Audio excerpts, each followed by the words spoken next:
Hello and welcome to my video. Today I'm going to be covering the update 2024.32.7, which also includes 32.4.1, 32.3, and 32 just by itself.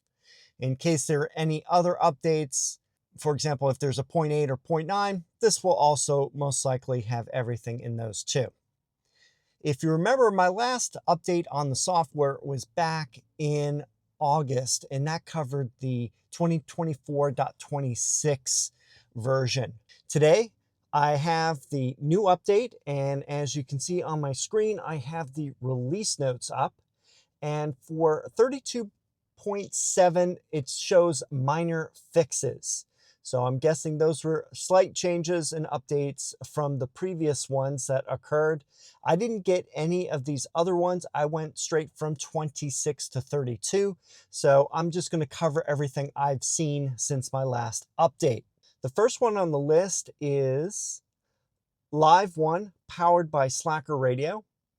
The streaming app has been changed to LiveOne, which it happened, I think, at least 2 years ago when the Slacker changed its name to LiveOne. Not crazy about the name. I always thought that Slacker was kind of cool. To access, tap the LiveOne icon in the application launcher. Requires premium connectivity or Wi-Fi connection.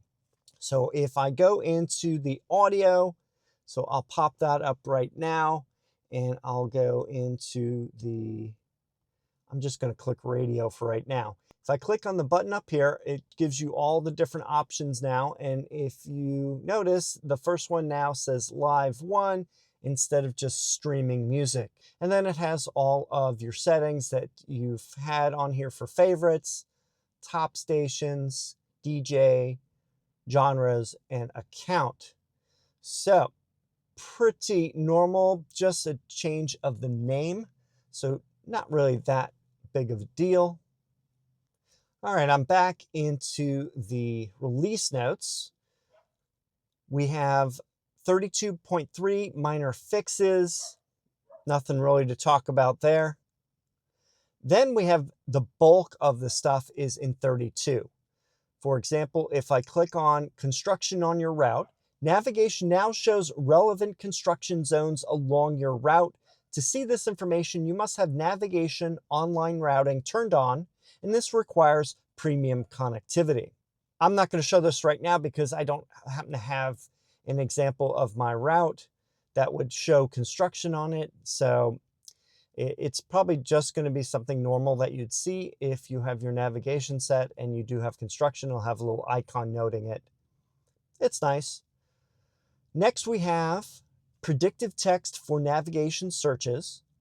With this update, your vehicle now suggests search terms in addition to locations as you enter text in the navigation search bar, enabling to look more quickly for locations of interest. Let me also go down to search this area. Search this area. Refine the navigation search when you zoom in or drag to a different area of the map by tapping search this area when prompted.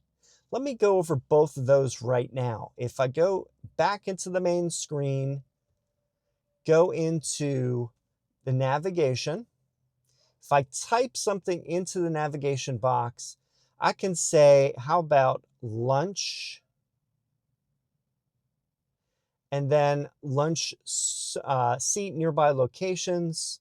That will bring up information. So it's just kind of a more refined search when you're doing things in the navigation. So if I change my area and I want to go to a different town, let's go up this way and do a search here. So click on search this area. And now if you noticed, all those items have now changed. So it's a nice way to get changes in your search without having to type things over again and have to pick a new area. So it's actually quite a nice feature to have when you're using the navigation. Next on the list, we have mobile app notification for tire service. You are now notified via the mobile app when tire service should be scheduled for your vehicle. Touch the notification to schedule service. Requires mobile app version 4.35 or later. So that's a nice way to have reminders for tire service, since I'm guessing tire service is the #1 service you get for your vehicle. I know, having my Tesla, this one happens to be a long range rear wheel drive 2018 that I purchased, a very early VIN on this. It's 14,000, so one of the earliest in my state. And the car is going to be turning 7 years old next year. So it's nice to know that you can get some additional service information using the app, which is always good to me. Then we have security improvements. Get those all the time. Nothing specifically listed on here. Next on the list are things that I don't have.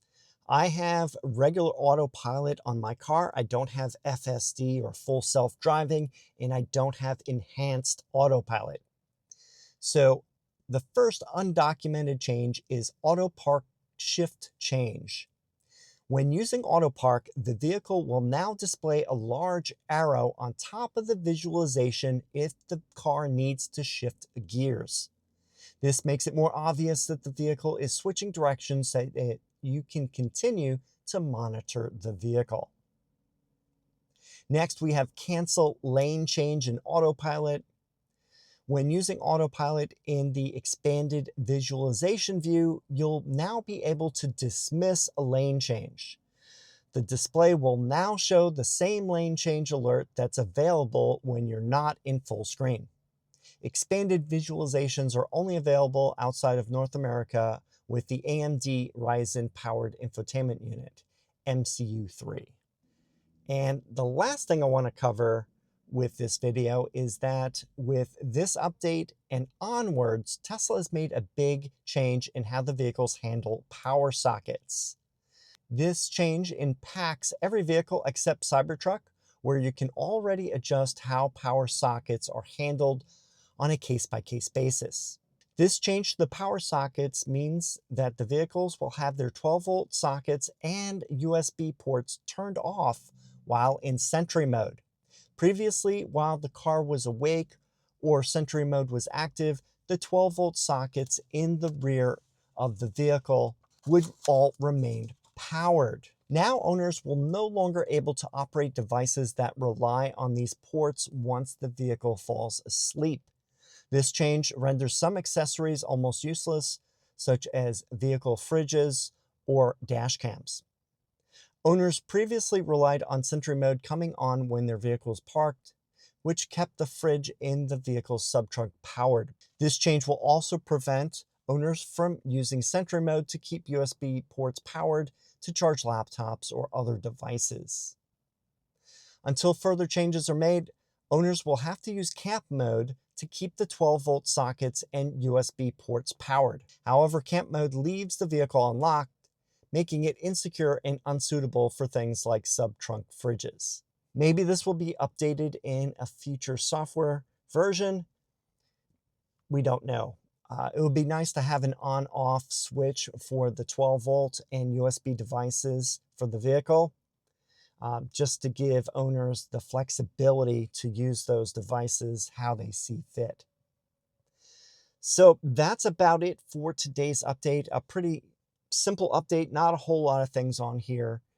And in fact, I just got an update warning for the new version 0.38 that's coming. So I'll probably do another video very shortly on that update as well. If you have any questions or comments, please leave them down below. Thanks for watching, and I will see you in the next video.